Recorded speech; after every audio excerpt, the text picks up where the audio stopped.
여러분과 레븐 조지 목사님께서 어떻게 돌아가셨는지에 대해서 잠깐 나누겠습니다. 목사님께서 돌아가기 몇 분 전에 사실은 그 그룹 오브 홉 철치 성도님들이 모여서 함께 찬양을 하고 있었습니다. 두 번째 찬양을 하는 가운데 내 영혼이 평안해라는 찬양을 들으시면서 그렇게 소천하셨습니다. 그동안 계속해서 기도하고 계셨던 그 하늘나라로 아버지 곁으로 가셨으니 참 감사한 일입니다. 오늘 3월 7일 주일 설교는 김 목사님께서 사도행전 2장 42절에서 47절 말씀을 가지고 예루살렘 교회 성도들이라는 제목으로 네 번째 말씀을 전하시겠습니다. 사도행전 2장을 통해서 우리는 예루살렘에 믿지 않는 유대인들 사이에서 어떻게 성령님께서 역사하셨는지에 대해 알아보았습니다. 성령님의 놀라운 역사는 베드로와 그의 동료 사도들에게, 도시에 믿지 않는 유대인들에게 그리스도에 대해 말씀을 전할 수 있는 기회를 주었고, 말씀을 들은 사람들은 마음이 찔려 사도들에게 그들의 불편한 마음을 안정시킬 수 있는 해법을 물어보았습니다. 베드로의 대답은 간단 명료했습니다. 그들의 죄를 회개하고 예수님이 그들의 주이시고 메시아이심을 믿어야 한다는 것이었습니다. 여기서 우리는 구원의 의미를 찾을 수 있습니다. 베드로는 그들에게 주님의 이름을 부르는 자는 구원을 받을 것이라고 말하였습니다. 그러므로 우리는 주님의 이름을 부르는 것은 외부로 나타나는 구원의 표현이며 주님의 이름을 부르는 것의 결과가 구원이라는 것을 볼 수 있습니다. 또한 주님의 이름을 부르는 것과 구원은 회심하는 사람들의 회개와 예수님을 믿는 것으로 입증된다는 것입니다. 주님의 이름을 부르는 것은 그저 입으로 그분의 이름을 말하는 것을 의미하는 것이 아니라 우리의 죄를 회개하고 예수님을 구주로 믿는 것을 말하고 있습니다. 이제 우리는 구원에는 두 가지의 측면이 있는 것을 보았습니다. 하나는 회개이고 다른 하나는 예수 그리스도를 믿는 것입니다. 또 회심이라는 말에는 회개와 믿음이라는 두 요소가 담겨져 있습니다. 베드로의 설교 후 예수님을 믿는 자들은 세례를 받고 예루살렘 성도의 공동체의 일원이 되었습니다. 그 말인즉슨 지역교회의 구성원이 된다는 것은 먼저 우리 개인의 공개적 신앙 고백인 세례의 과정과 둘째로 그 지역교회의 회원으로 가입되는 과정을 포함한다는 말입니다. 세례를 통해 우리는 우리 믿음의 본질과 이해에 대해서 살펴봐야 합니다. 이 과정을 통해 예루살렘 교회는 새로운 3,000명의 교인들이 더해졌습니다. 믿음의 공동체의 지체로서 그들은 영적 성장과 그리스도의 사도적 교회를 지속하기 위해 필수적인 사도들의 가르침에 순종하였습니다. 그리고 서로 간에 교제를 나누었습니다. 사도들의 가르침이 신자들이 반드시 알아야 할 교리라면 성도 간의 교제는 성도들이 살아야 할 삶을 말하고 있거나 성도들이 이미 알고 있는 것을 실천하는 것을 말하고 있습니다.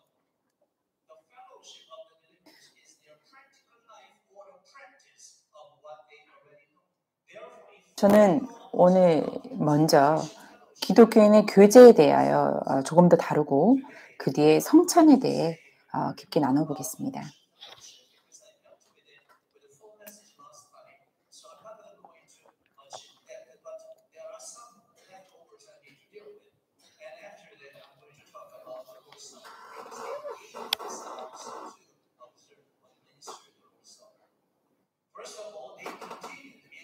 첫 번째 본문 말씀으로 그들은 계속해서 교제 안에 머물러 있었습니다. 우리는 전에 기독교의 교제의 중요성에 대하여 공부하였습니다. 우리는 성도 간의 교제가 우리의 신앙 고백에 포함되어 있다는 것을 기억합니다. 저는 성도 간의 교제에 대하여 가볍게 다룰 수 없습니다. 그 이유는 열성과 헌신으로 서로 교제를 갖는 것이 우리에게 자연스럽게 일어나는 것이 아니기에 그러합니다. 그리고 또한 그리스도인들의 교제라는 것은 주님과 또한 예루살렘 교회가 본보기가 되어 우리에게 나타내고 드러내준 것입니다.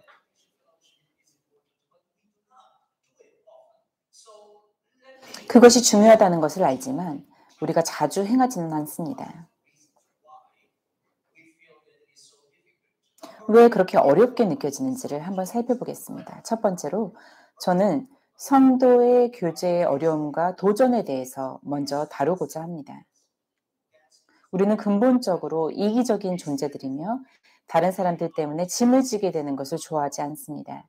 우리는 우리의 영역을 굳건히 지키면서 그 경계를 벗어나고 싶어 하지 않습니다. 우리는 다른 이들에게 친절하고 자비롭고 싶어 하지만 근본적으로 다른 사람을 위해 자신을 희생하고 싶어 하지는 않습니다. 마태복음 7장 12절 말씀입니다. 그러므로 무엇이든지 남에게 대접을 받고자 하는 대로 너희도 남을 대접하라. 이것이 율법이요 선지자니라. 아멘.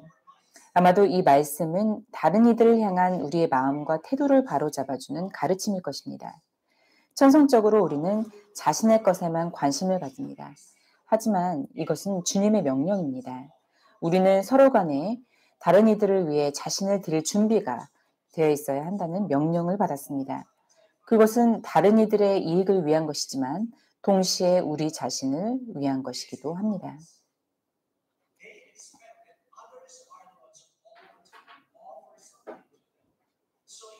그것은 다른 이들이 늘 먼저 나에게 어, 초대를 해주거나 혹은 나를 위해서 무언가를 해주기를 기대하고 있기 때문입니다.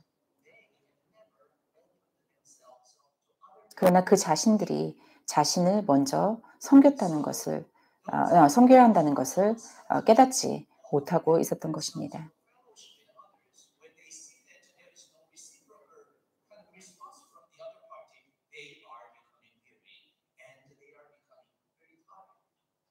관계에 있어서 늘 한쪽만 일방적으로 어, 이렇게 제공하고 또 이렇게 초대하는 입장이 되고 반대적으로 그런 것이 서로 상호적으로 작용하지 않는다면 한쪽이 아마 굉장히 지치고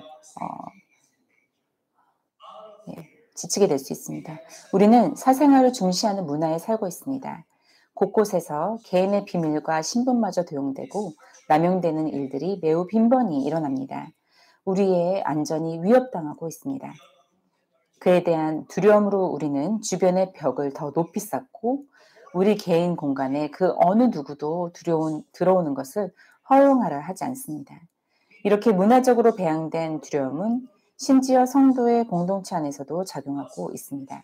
우리는 사적 은밀함을 지키도록 다듬어지고 양육되며 그래서 그것에 적응되었습니다.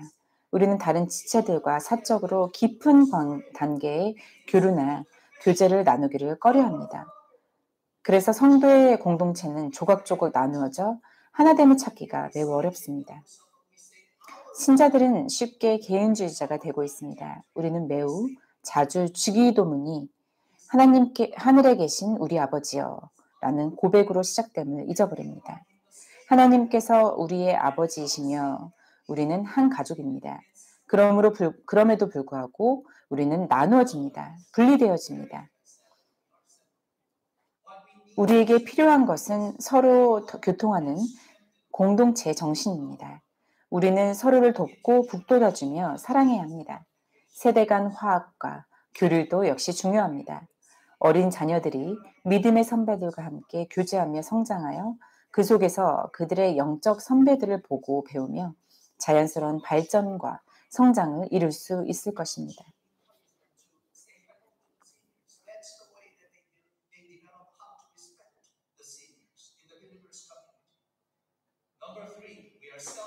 세 번째, 우리는 자기 중심적이면서 같은 믿음을 가진 다른 지체들에 관해 관심을 가지지 않습니다.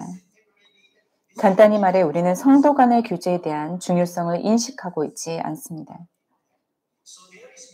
성도의 교제는 크리스찬의 품성을 형성하는 가장 효과적이고 강력한 방법 중 하나입니다.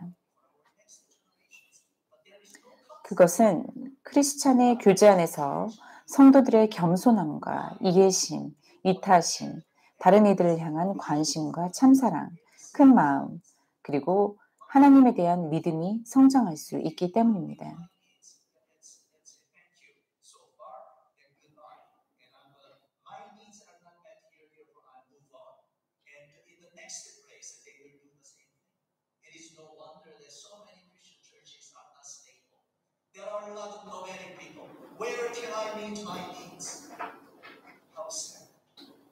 많은 사람들이 자신의 필요를 채우기 위해 교회를 따라다닙니다. 그러기에 많은 크리스천 교회들이 안정적일 수 없고 그 사람들은 한 교회에서도 또 다른 교회에서도 계속해서 자신의 필요를 찾을 것입니다. 성도 간의 교제를 하지 않는 것은 우리가 크리스천의 품성을 형성할 수 있는 기회를 잃어버리는 것입니다. 우리가 예수님에 대한 동일한 믿음을 지니고 있다고 할지라도 자신과 공통점을 가지고 있지 않는 다른 성도님들과 함께할 때 우리는 예상치 못한 뜻밖의 상황을 경험하게 됩니다.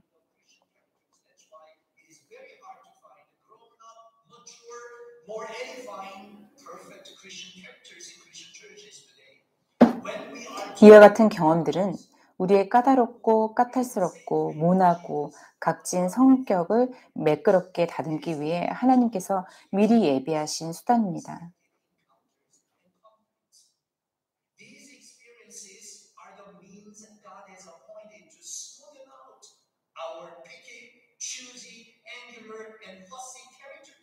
아니면 또 다른 경우로 하나님께서 다른 성도님들을 돕고 강하게 하시기 위해 사용하시는 도구로 우리를 사용하시는 경우일 수도 있습니다.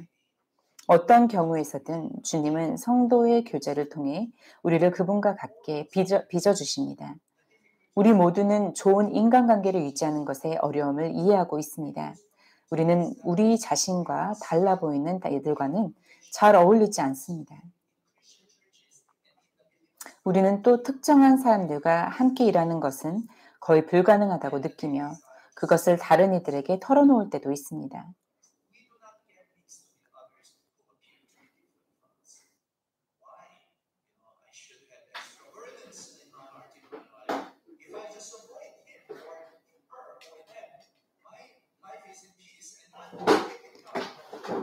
많은 크리스천들이 성도님들께서 생각하기를 내 마음에 평안이 있는데 굳이 저 사람과 함께함으로 내 마음에 짐을 담아 넣을 필요가 없다.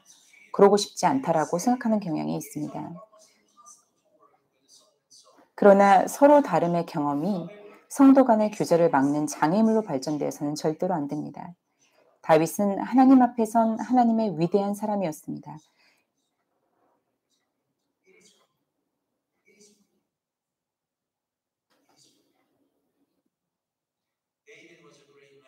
여러분은 그가 어떤 무리를 이끌었는지를 혹시 기억하십니까?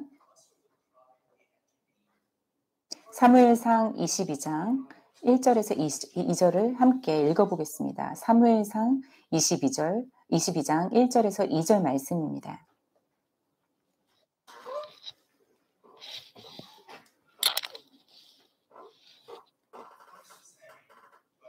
사무엘상 22장 1절에서 2절 말씀 함께 읽으시겠습니다.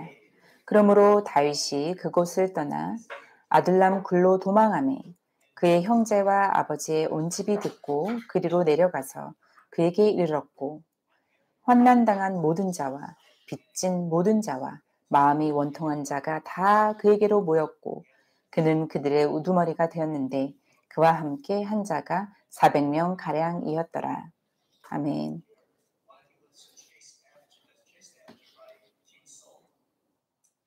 이 말씀을 보면 다윗은 그들의 대장이 되었고 그들과 함께 블레셋과 싸워 승리하였습니다.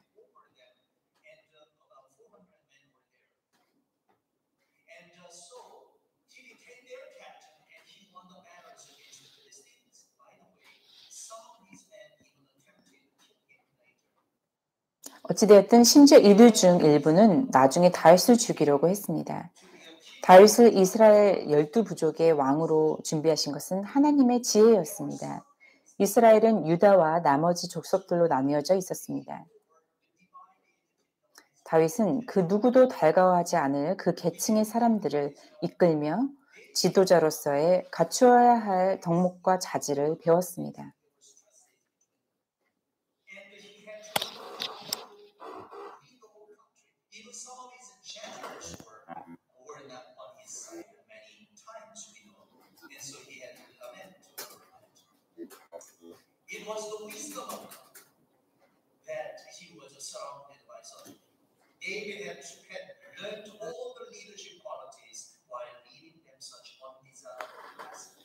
우리는 성도의 교제에 헌신하는 데 드는 비용과 수고를 계산하지 않을 수 없습니다.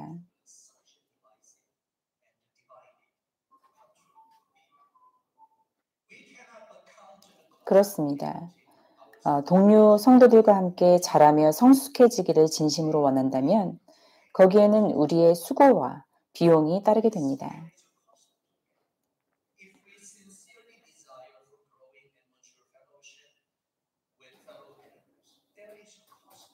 우리가 진심으로 성숙하고 성장하길 원한다면 거기엔 반드시 수고와 비용이 따르게 됩니다. 초기 기독교인들은 크리스천 교제를 위해 위험을 감수하였습니다. 기독교인들과 교제하는 것은 그들로 하여금 십자가에 매달려 죽으신 그리스도와 동일한 부류가 되어 보이도록 만들었습니다. 이 말은 그들이 박해의 대상이 될 수도 있었고 유대의 주류 사회로부터 배척당할 수도 있었다는 말입니다.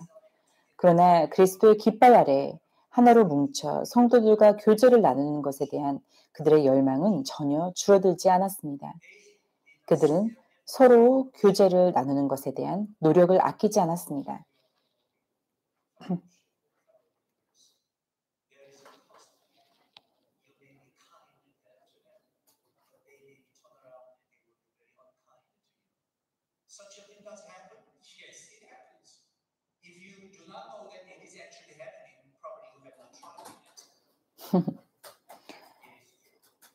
어떤 경우에는 여러분은 굉장히 노력을 하고 그분들에게 정말 비용과 모든 것을 아끼지 않고 어, 어, 섬겼음에도 반대쪽에서는 오히려 어, 우리에 대해 안 좋은 이야기를 하거나 오히려 정말 굉장히 실망되는 그런 상황이 있을 수도 있습니다.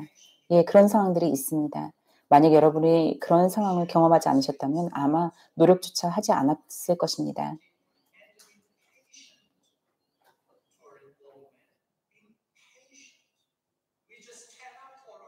우리는 무언가를 베풀 때 돌아오는 호의와 우위를 기대합니다.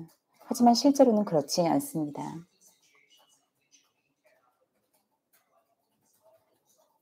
교제는 인내가 필요합니다.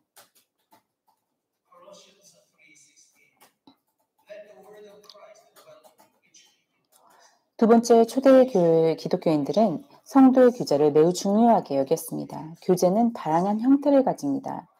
데살로니가전서 5장 14절 형제들아 이제 우리가 너에게 권면하노니 제멋대로 행하는 자들에게 경고하고 마음이 약한 자들을 위로하며 연약한 자들을 붙들어주고 모든 사람에게 인내하라. 교제는 경고와 위로와 지원과 모든 이에게 오래 참는 것으로 이루어지기도 합니다. 골로새서 3장 66절 말씀에 그리스도의 말씀이 너희 속에 모든 지혜로 풍부히 거하게 하여 시와 찬송가와 영적 노래로 서로 가르치고 훈계하며 너희 마음속에서 은혜로 주께 노래하고 아멘. 이 귀절을 따르자면 교제는 영적 나눔과 말씀의 나눔을 포함합니다. 이메일도 좋습니다. 문자 메시지는 선물입니다. 영상통화는 놀라운 기술이죠. 옛날 스타일의 손편지는 따스한 정을 느낄 수 있습니다. 그러나 함께 모여 손을 붙잡고 서로 얼싸안으며 서로 마주하며 따스한 다과를 함께 나누며 교제하는 것보다 더 나은 것은 없을 것입니다.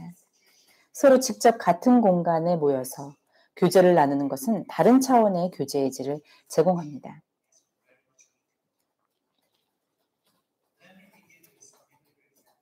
성경에 나온 예들을 몇 가지 들겠습니다. 누가복음 22장 11절 말씀입니다. 그 집 주인에게 이르되 선생님이 내게 하는 말씀이 내가 내 제자들과 함께 유월절을 먹을 객실이 어디 있느냐 하시더라 하라. 아멘. 주님께서는 유월절 준비를 위하여 그의 제자들을 한 집에 보내셨습니다.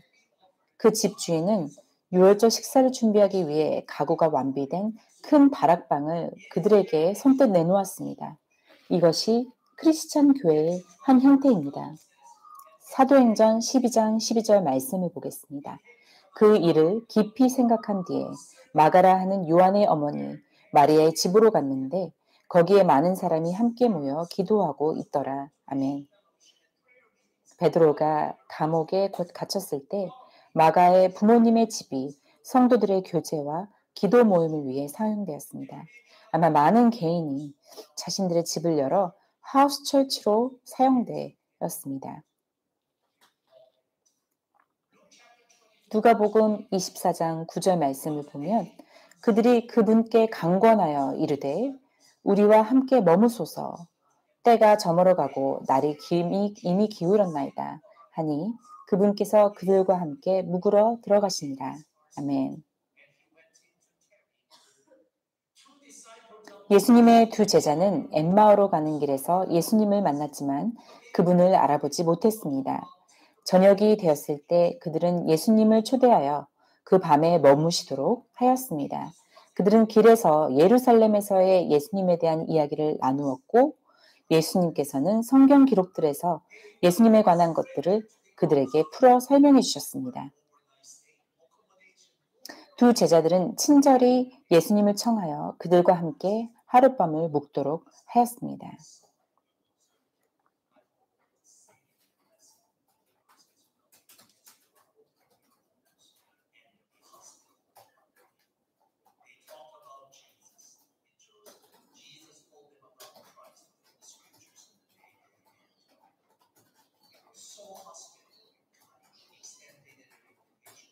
그들의 친절을 통해 그들은 축복을 만나게 되었습니다.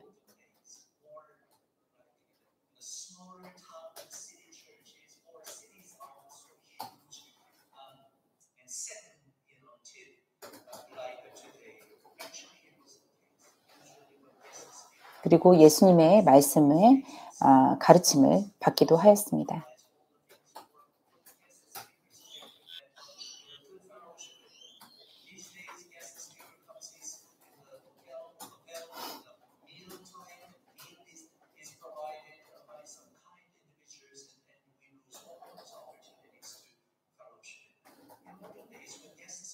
예전에는 게스트 스피커, 그 초청 목사님들을 모실 때 우리는 우리 각 가정의 문을 열어서 그분들을 모시고 이렇게 함께 말씀을 나눌 수도 있었고 그분들에게 친절함을 보일 수도 있었습니다. 가정으로 초대하며 교제를 나누어야 합니다.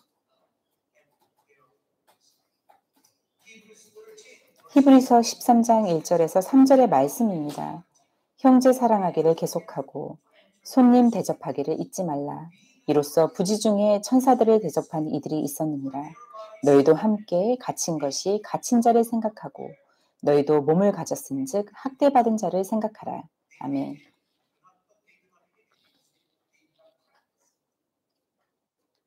Remember that that are in bonds as bound with them, and them which suffer adversity, as in yourselves also in the body. We can pick up Dorcas in Acts chapter 9. We cannot forget. 우리는 사도행전 9장의 도르가를 생각할 수 있습니다. 그리고 마리아와 마리다의 섬김도 잊을 수 없습니다. 성경에 우리가 서로를 돌봐야 한다는 계명이 있습니다. 요한복음 13장 34절에서 35절 말씀을 보겠습니다. 새 계명을 너희에게 주노니 너희 서로 사랑하라. 내가 너희를 사랑한 것 같이 너희도 서로 사랑하라. 너희가 서로 사랑하면 이로써 모든 사람이 너희가 내 제자인 줄을 알리라. 아멘.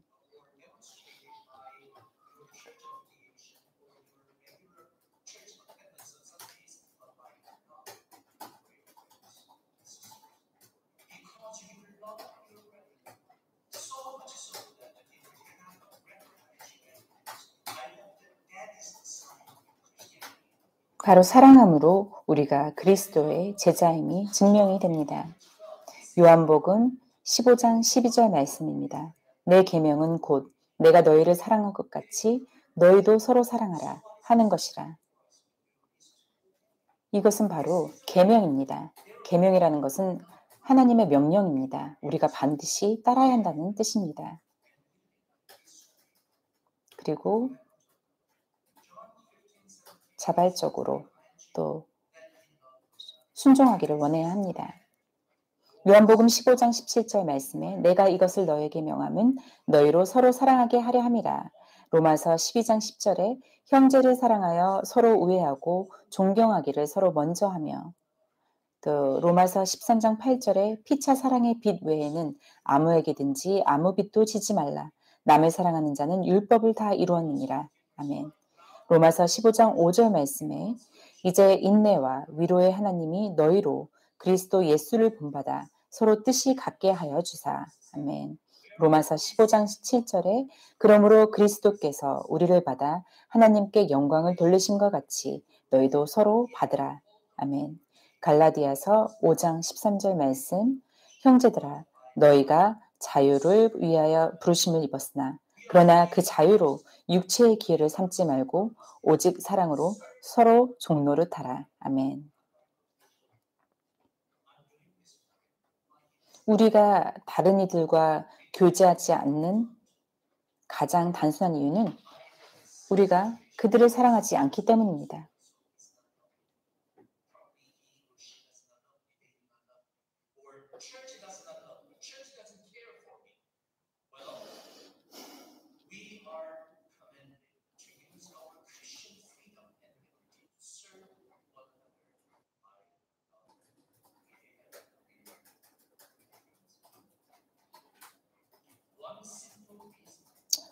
성도 여러분, 사랑으로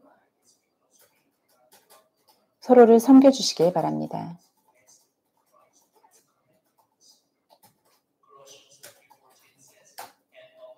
고린도전서 3장 14절을 보겠습니다. 이 모든 것 위에 사랑을 더하라. 이는 온전하게 매는 띠니라. 아멘. 사랑으로 우리는 서로 완벽한 유대관계를 맺게 됩니다.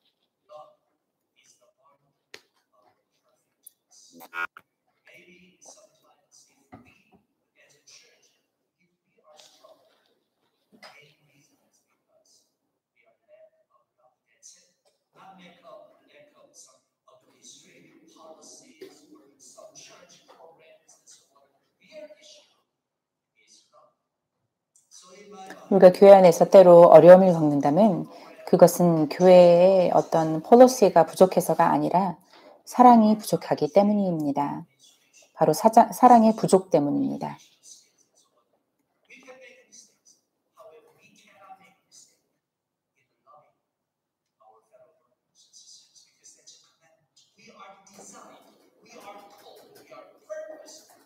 서로 사랑하라는 것은 하나님의 계명입니다. 그것은 하나님의 명령이시고 우리가 순종해야 하는 것입니다. 우리는 서로를 사랑하도록 명령을 받았습니다.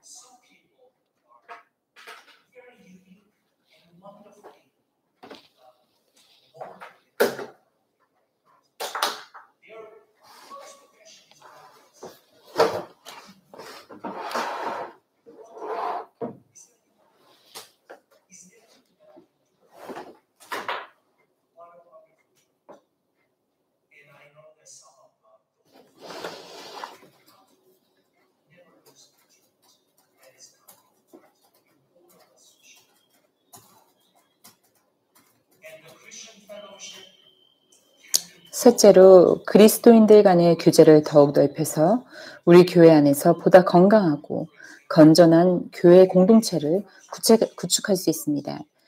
우리 교회의 Integrated Fellowship을 그 예로 들 수 있는데요. 이 교제 그룹은 청소년 교제 모임인 SPARKS, 그리고 청년부 그룹인 YAF, 그리고 대학을 졸업한 젊은이들의 모임인 BFG의 통합 모임입니다. 이들 각 교제 그룹들은 각기 독자적 사역과 활동들을 하면서 서로 이 통합교제 모임을 통해 각 그룹의 경계를 넘어서 다른 연령대의 지체들과 교제하며 이해를 넓혀가고, 또 연장자는 자신보다 어린 지체들을 돌보는 법과 이끄는 법을 배우며 어린 지체들은 이 통합 모임을 통해 자신들에게 필요한 멘토들을 찾을 수 있습니다. 같은 방법으로 우리는 젊은 여성들의 모임인 Women of Hope과 Ladies Fellowship의 통합교제 그룹도 만들 수 있을 것입니다.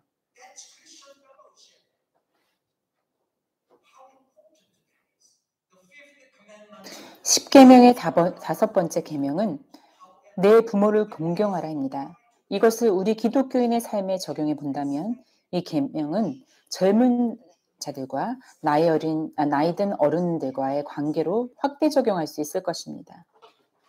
교회의 젊은이들은 그들보다 연장자들을 공경하는 법을 배워야만 합니다. 특히 우리의 연로하신 어른들을 공경해야 합니다. 만약 그들이 교회에서 그러한 가치 있는 가르침을 배우지 못한다면 대체 어디서 그러한 교훈을 얻을 수 있겠습니까? 교회는 남자 성도들과 여자 성도들, 소년과 소녀, 그리고 젊은이들과 노인들로 구성되어 있습니다. 우리는 이 모든 이들과 조화롭게 사는 방법을 배워야 합니다. 어떤 성도분이 집사나 장로로 임명될 때 우리는 그분을 맡겨진 직분에 따라 집사님으로 또는 장로님으로 부르는데 그것은 우리가 하나님의 영광스러운 사역을 위하여 주님께서 임명하신 교회의 직분을 존중하기 때문입니다. 초기 교회는 사도들의 교리를 배우는 것과 성도의 교제를 위해 헌신하였습니다. 이제 우리는 초대교회의 삶에 이어지는 다음 측면에 대하여 이야기해 보겠습니다. Actually, your children are learning from your examples. Again, that is Christian education. You are teaching them what to do by showing them examples. Secondly, 이제 두 번째 본문 말씀으로 들어가겠습니다. 그들은 계속해서 떡을 떼서 나누었습니다.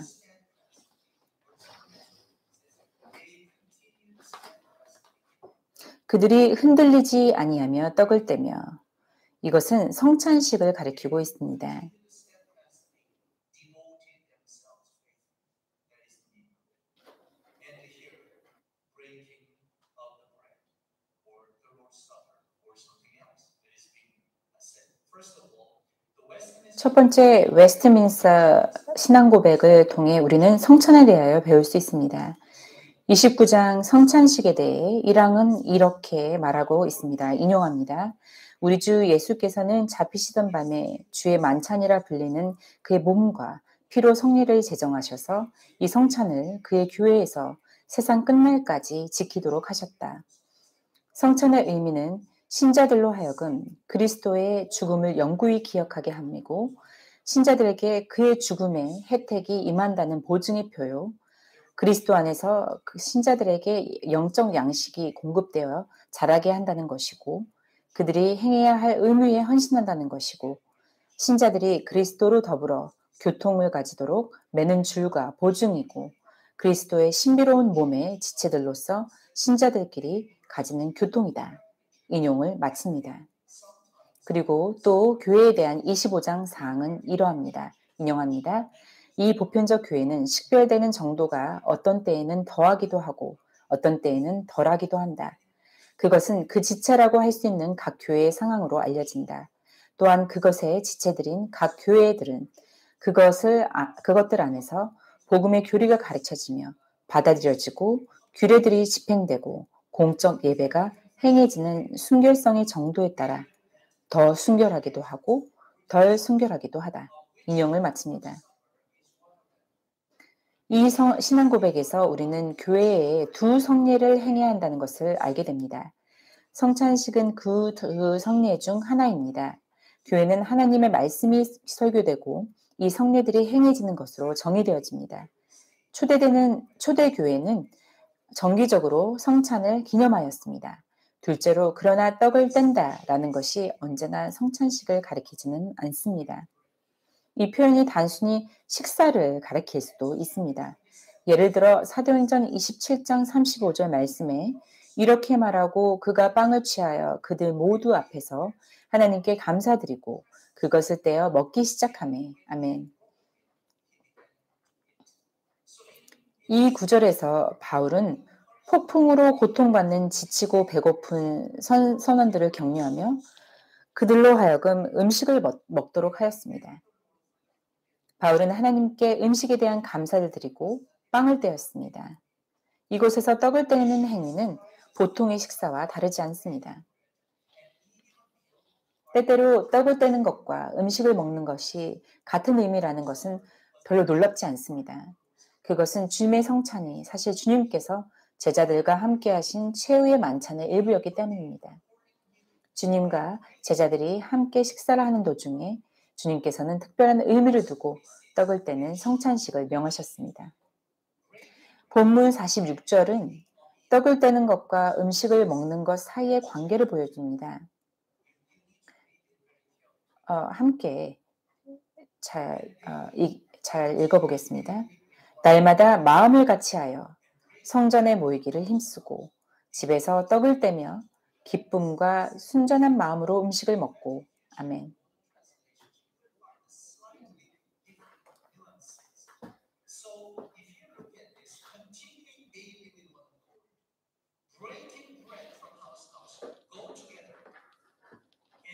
자, 16절 말씀을 다시 한번 자세히 보겠습니다. 날마다 마음을 같이하여 성전에 모이기를 힘쓰고 집에서 떡을 떼며 기쁨과 순전한 마음으로 음식을 먹고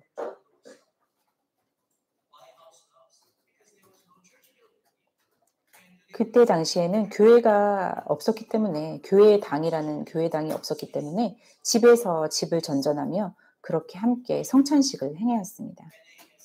이곳에서 떡을 뗀다라는 표현은 바로 성찬이었고 음식을 먹다라는 것은 식사의 교제라는 뜻을 의미합니다.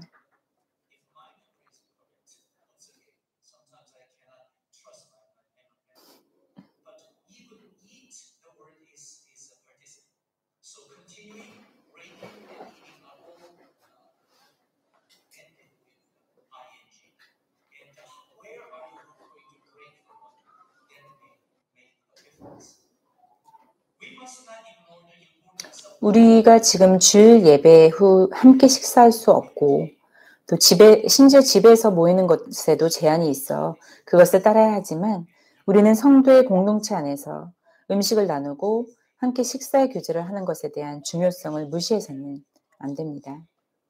초대교인들은 각자의 집을 열어서 가정교회처럼 그곳에서 함께 모였습니다. 하나된 마음으로 즐거이 함께 음식을 나누어 먹었습니다.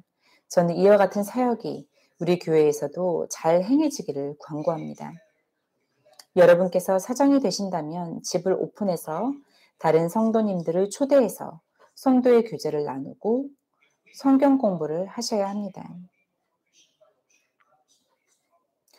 만약 여러분의 집으로 초대하실 만한 사정이 되시지 않는다면 기꺼이 여러분을 초대하시는 성도님의 집으로 가셔서 여러분께서 가지신 무엇인가를 함께 나누시기를 바랍니다.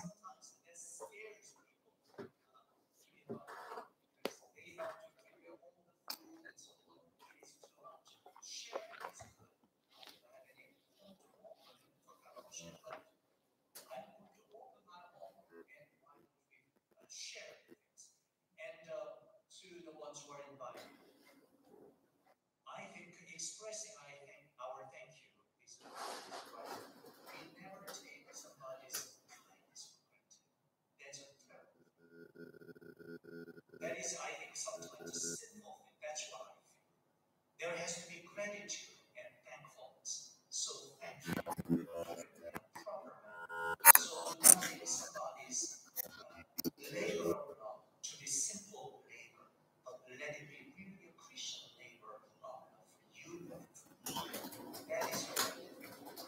I'm going to use 1 Corinthians chapter 11, verses 33. 이제 세 번째 고린도전서 11장 23절에서 25절 말씀을 살펴보며 성찬식의 의미와 본질에 대하여 개략적으로 설명하겠습니다. 고린도전서 11장 23절에서 25절을 함께 읽으시겠습니다. 23절 내가 너희에게 전한 것은 주께 받은 것이니 곧 주 예수께서 잡히시던 밤에 떡을 가지사 축사하시고 떼어 이르시되 이것은 너희를 위하는 내 몸이니 이것을 행하여 나를 기념하라 하시고 식후에 또한 그와 같이 잔을 가지시고 이르시되 이 잔은 내 피로 새로 세운 새 언약이니 이것을 행하여 마실 때마다 나를 기념하라 하셨으니. 아멘.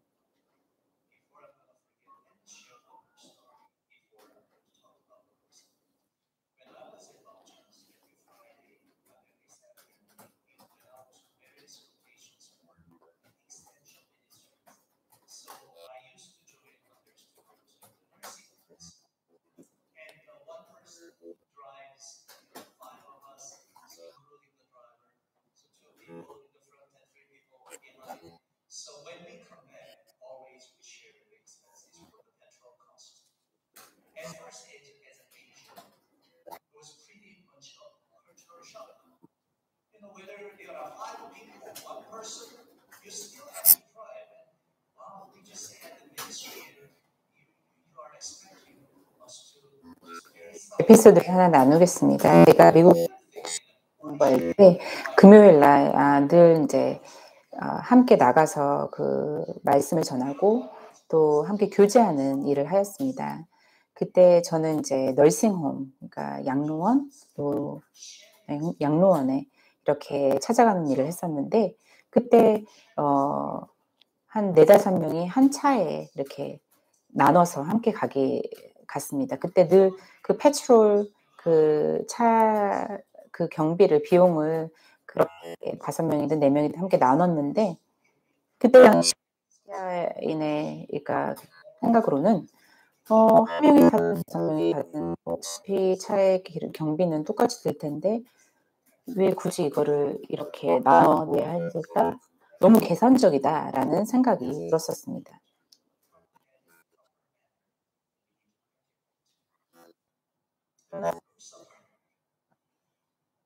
The riches of the goodness and the love of God are exceedingly abundant. 타락한 인류를 향한 하나님의 사랑과 선하심은 지극히 풍성하십니다.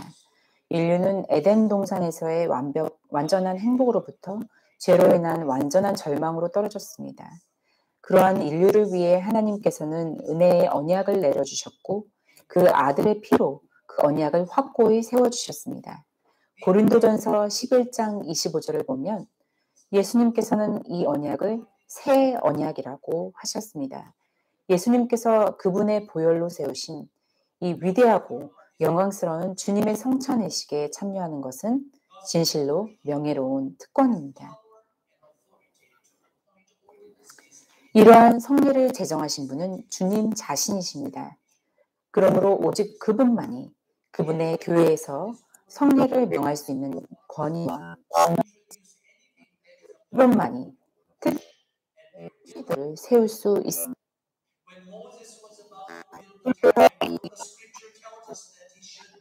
사람들에게 맡기신 후에 그들 마음대로 자신을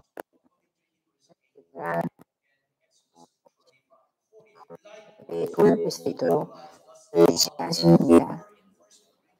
모세가 성막을 지으려 할 때 그는 산에서 보여진 모양을 따라 그대로 만들어야만 했다고 성경은 우리에게 말하고 있습니다.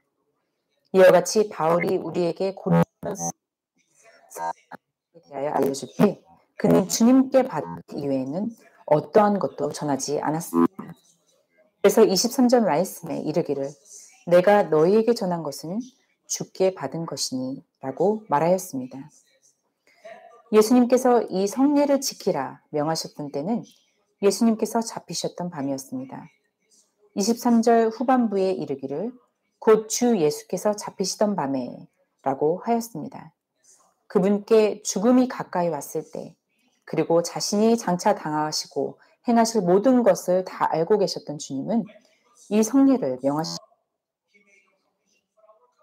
죽음을 준비하시는 위대함을 엿볼 수 있습니다.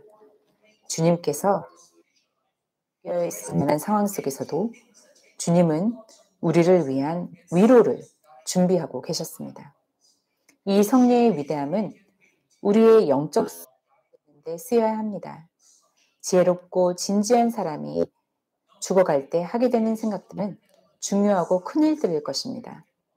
그렇다면 주님께서 죽음을 앞두신 상황에서 명하셨던 이 성례야말로 진실로 위대하고 중대한 것임에 틀림이 없습니다. 이 성찬의 외적 요소와 표식은 빵, 떡 혹은 포도주와 포도주스입니다. 이 성찬에는 보이는 것과 이해할 수 있는 것이 있습니다. 어떠한 것은 감각으로 인지가 되고 또 어떠한 것은 믿음으로 이해가 됩니다.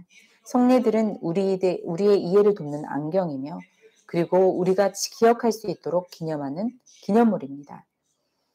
도구와 시각적인 것은 우리에게 지극히 높고 보이지 않는 것들을 감지하도록 해줍니다. 떡, 빵이 있습니다. 심지어 줄인 영혼들을 먹일 생명의 떡입니다. 그리고 포도주가 있습니다. 그것은 목마르고 지친 영혼들을 격려하기 위한 포도주입니다. 성찬 시간에는 두 가지 다른 행위가 있습니다. 예수님께서 성찬을 행하실 때 하신 행동이 있습니다. 예수님께서는 떡을 가져가서 축사하시고 나서 떡을 떼셨습니다. 그리고 잔을 가지고 축사하시고 나서 이 두 가지 모두 나누어 주셨습니다. 그리고 그것을 가져가 먹은 사람들이 있었습니다.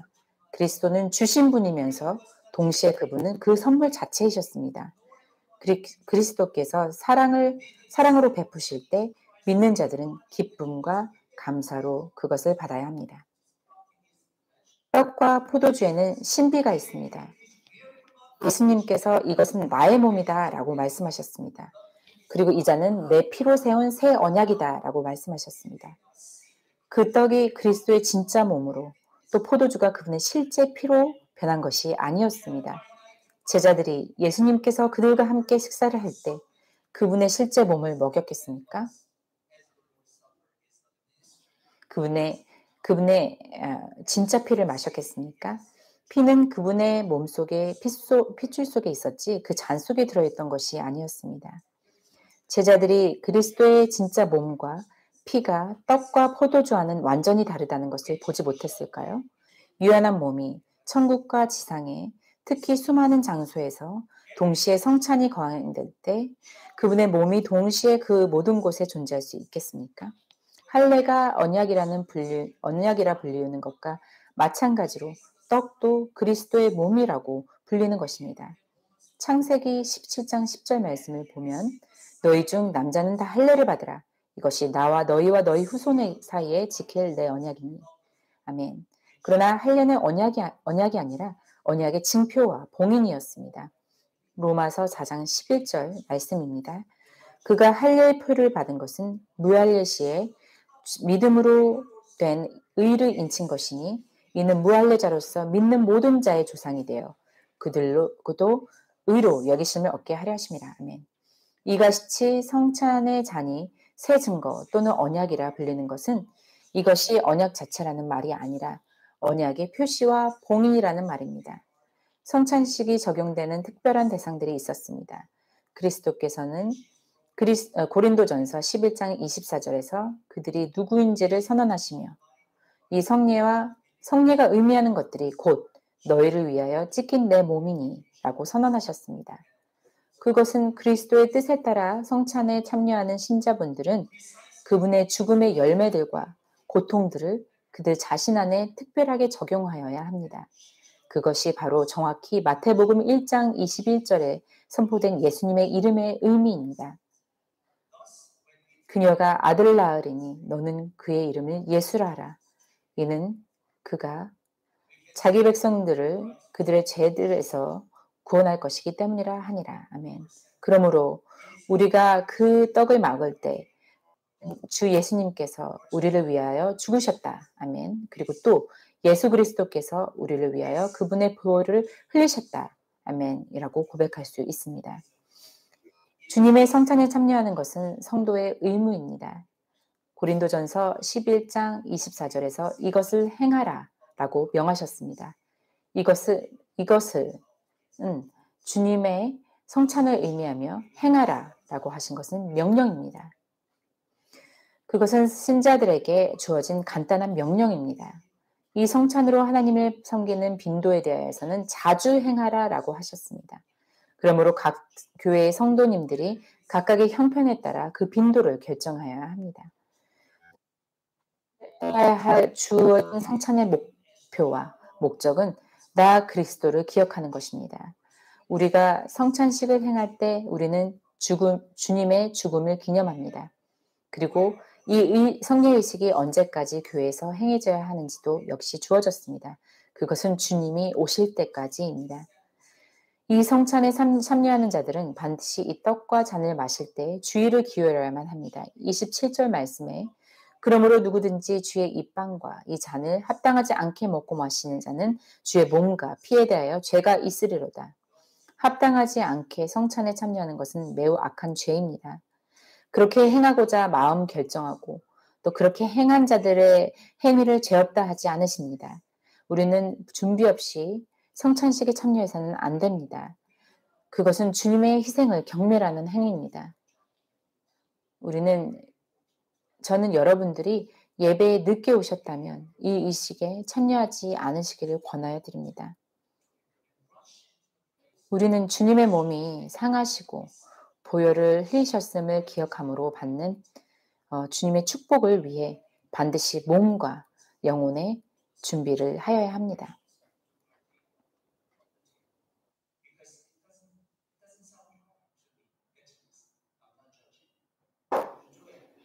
제가 여러분들을 판단하는 것이 아니라 이것은 옳지 않은 일이기 때문에 그러합니다. We want to be prepared both in body and the soul to receive the Lord's blessings. 우리는 반드시 우리의 몸과 마음을 그리고 우리의 영혼을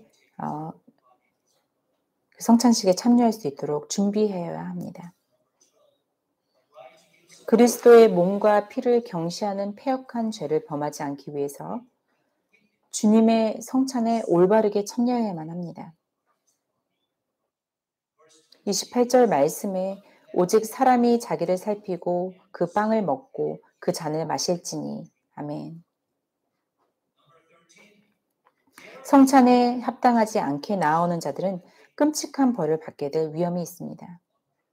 그 처벌은 한시적인 것과 영원한 것이 될 수도 있습니다. 30절에 이런 까닭에 너희 가운데 약한 자와 병든 자가 많고 잠자는 자도 많도다. 아멘. 이 말씀은 이 지상의 삶을 사는 동안 겪는 한시적 처벌을 말하고 있습니다. 29절 합당하지 않게 먹고 마시는 자는 주의 몸을 분별하지 못하고 자기를 위하여 정죄를 먹고 마시니라. 아멘. 이곳에 쓰인 정죄, 회개함이 없는 정죄라는 단어는 한 나타내기도 합니다. 왜 어떤 이들이 합당하지 않게 먹고 마시는가에 대한 이유 하나가 29절에 명시되어 있습니다. 주의 몸을 분별하지 못하고 아멘.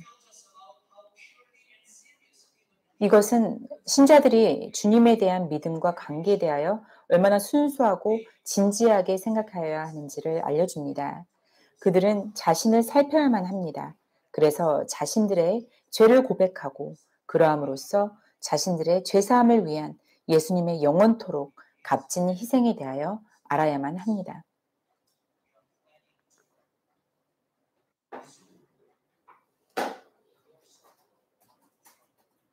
우리는 이제 곧 주님의 이 성찬식을 다시 한번 시작하려고 준비하고 있습니다. 아마도 부활절 금요일이나 부활절 주일에 시작할 것 같습니다.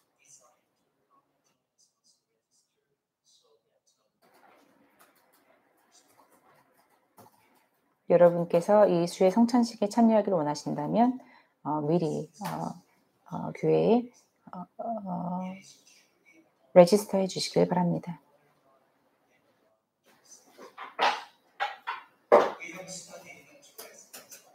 오늘 아침 여러분과 초대교인들이 모범이 된 그리스도의 두 가지의 측면에 대해 나눠보았습니다. 초대교인들은 교회 안에서의 교제와 성찬식에 헌신하였습니다. 우리는 다른 성도들과의 교제의 의무를 게을리해서는 안 됩니다.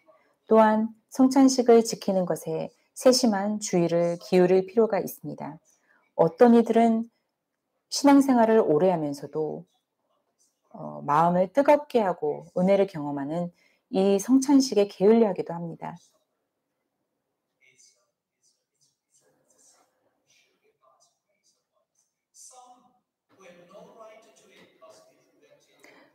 또 어떤 이들은 성찬식에 참여할 수 있는 권리가 없기에 성찬식에 참여하는 것이 허락되지 않기도 합니다. 만일 그들이 잘못 참여한다면 주님의 사역과 피에 대해 죄를 짓게 될 것입니다.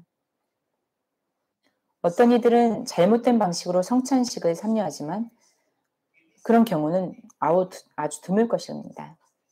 어떤 이들은 성찬식을 대하는 태도가 종종 굉장히 부주의하고 태만하여 그 무게를 느끼고 마음을 정결하게 준비하는 일에 노력조차 하지 않습니다. 그러한 경우 하나님을 믿는 신자들일지라도 비난을 받아 마땅합니다. 어떤 이들은 자신이 이 성찬을 담당하고 있으면서도 그리스도의 피에 대해 올바른 마음가짐을 가지고 있지 않습니다. 또한 성찬식에 참여하는 것은 우리에게 의무 그 이상의 것입니다. 이것은 우리로 하여금 하나님의 은혜를 경험하는 축복을 베푸시는 은혜의 한 수단이기도 합니다.